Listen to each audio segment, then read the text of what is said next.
This video is all about how to find a financial advisor. Are you listening? This video is all about how to find a financial advisor. My name is Timothy Schultz.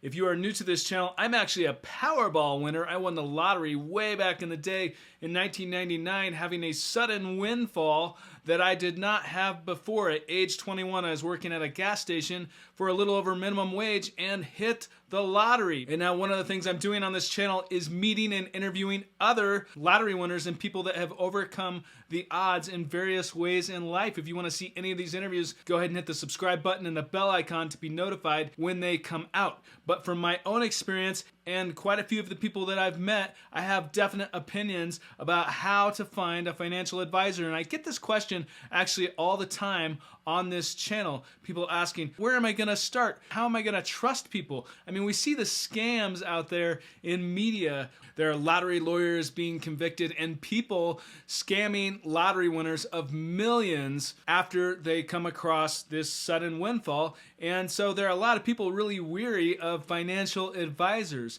And I think that for most lottery winners, of course, every lottery winner is different, but for most lottery winners, it's very important to have a financial advisor. It's one of the most important things you can possibly do before you even turn in the ticket. I made a video about why. I will put that video here. So let's jump into it now. Here are 6 tips on how to find a financial advisor. Tip number 1, be skeptical about the word advisor. If I had $1 for every time someone approached me and claimed to be a financial advisor wanting to help me, I mean, I would be practically a billionaire by now. But there are so many people out there that claim to be financial advisors, but the word advisor is used very, very loosely in our culture. It's almost as if anyone who claims to have an opinion about how to handle money can call themselves a financial advisor. So when you're looking for a financial advisor, my first word of advice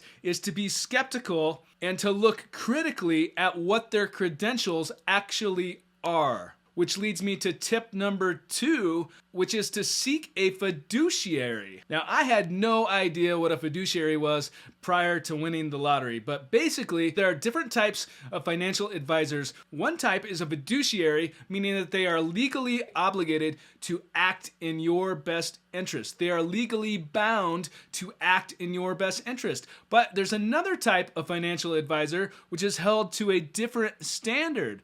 They're held to what's called a suitability standard. They are not necessarily advising you to invest in things that are in your best interest. It could be in their best interest. Maybe they're getting a large commission. So be wary if they are not a fiduciary. I always recommend seeking a fiduciary when seeking a financial advisor. And also make sure that they have a certified financial planner designation because they are required to act as a fiduciary. You might be asking yourself, well, where can I find a fiduciary? Well, one resource you might want to check out is cfp.net.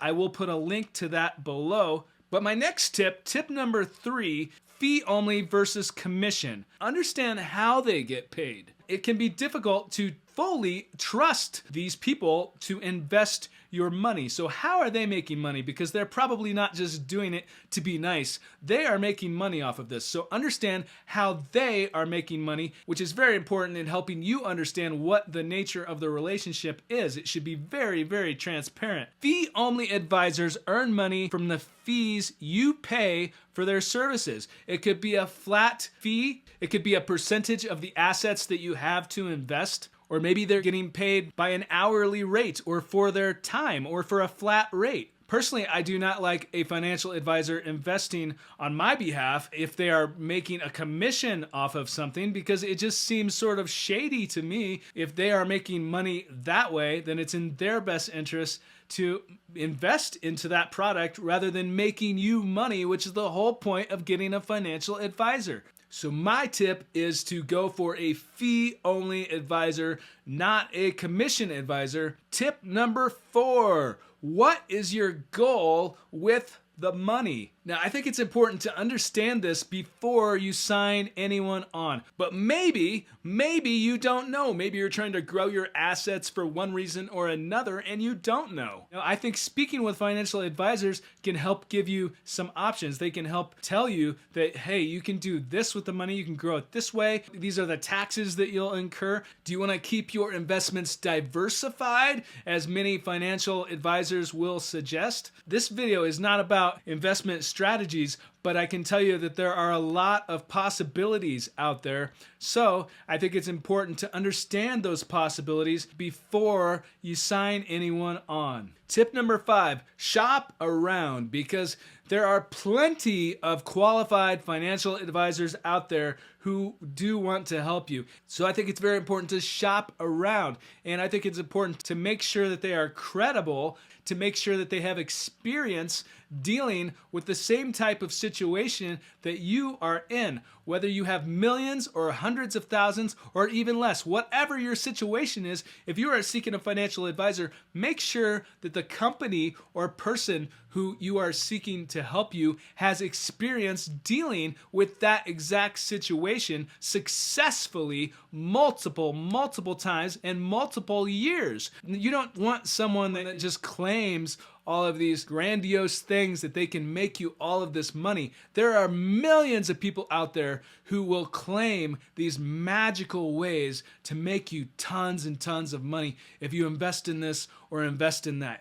But it's important to shop around and find qualified, experienced people. And you might be thinking, where do I even start? Well, I have met lottery winners who have just done a simple Google search and found brokerage firms out there. There are plenty of brokerage firms who are legitimate, who are credible, who deal with millions and millions of dollars all the time, that are experienced in investing that kind of money, who are willing and easily capable of helping you invest money, such as Edward Jones, Charles Schwab, Fidelity, and the list goes on and on. There are representatives at these huge companies who are qualified. And the final tip here is tip number 6, transparency and trust. This is a very important tip. It is so difficult for some lottery winners to trust people to invest their money. At least it was for me way back in the day. And I can't speak for all lottery winners, of course, but for myself, I mean, it was, because I didn't have the first clue of what to do, how to invest. I didn't have that education. I didn't have that background. For me, it was all new. So how do you trust